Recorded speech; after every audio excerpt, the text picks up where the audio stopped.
పాత 500, 1000 రూపాయల నోట్లతో పన్నులు చెల్లించవచ్చున్న ప్రకటనతో జీహెచ్ఎంసీకి భారీగా ఆదాయం సమకూరుతోంది.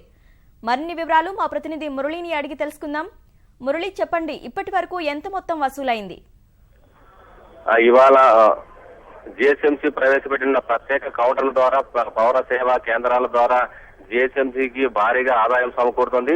ఇప్పటి వరకు సాయంత్రం 4 గంటల వరకు జీహెచ్ఎంసీ పరిధిలోని 24 సర్కిళ్ల పరిధిలో దాదాపు 18 కోట్ల పైగానే ఆస్తి పన్ను వసూలైనట్లు అధికారులు అధికారికంగా ప్రకటించారు.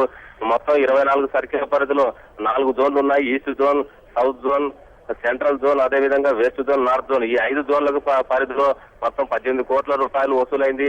ఉదయం 7 గంటల నుంచి ఇవాళ అర్ధరాత్రి 12 గంటల వరకు ఆయా సర్కిళ్ల పరిధిలో ఉన్నటువంటి పౌర సేవా కేంద్రాల ద్వారా ప్రాపర్టీ ట్యాక్స్ ను వసూలు చేయడానికి ప్రత్యేక కౌంటర్లు కూడా ఏర్పాటు చేశారు జీహెచ్ఎంసీ అధికారులు.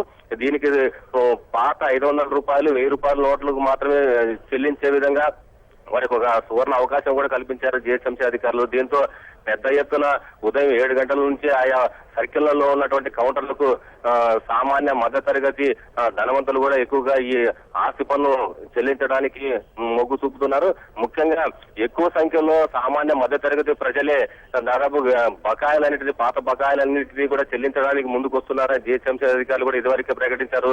దీంతో ఈస్ట్ జోన్ పరిధిలో, ఈస్ట్ జోన్ పరిధిలో ఈ సాయంత్రం 4 గంటల వరకు 4 కోట్ల రూపాయలు, అదేవిధంగా సౌత్ జోన్ పరిధిలో 9 కోట్ల రూపాయలు, సెంట్రల్ జోన్ పరిధిలో 4 కోట్ల రూపాయలు, వెస్ట్ జోన్ పరిధిలో 5 కోట్ల రూపాయలు, నార్త్ జోన్ పరిధిలో 3 కోట్ల రూపాయలు. ఈ విధంగా మొత్తం సాయంత్రం 4 గంటల వరకు వచ్చిన అధికారిక లెక్కల ప్రకారం అయితే 18.91 కోట్ల రూపాయలు వసూలైంది ఆస్తి పన్ను వసూలు. ఇది రాత్రి 12 గంటల వరకు దాదాపు 35 కోట్లకు పైగానే వసూలు కావచ్చని అధికారులు కూడా అంచనా వేస్తున్నారు.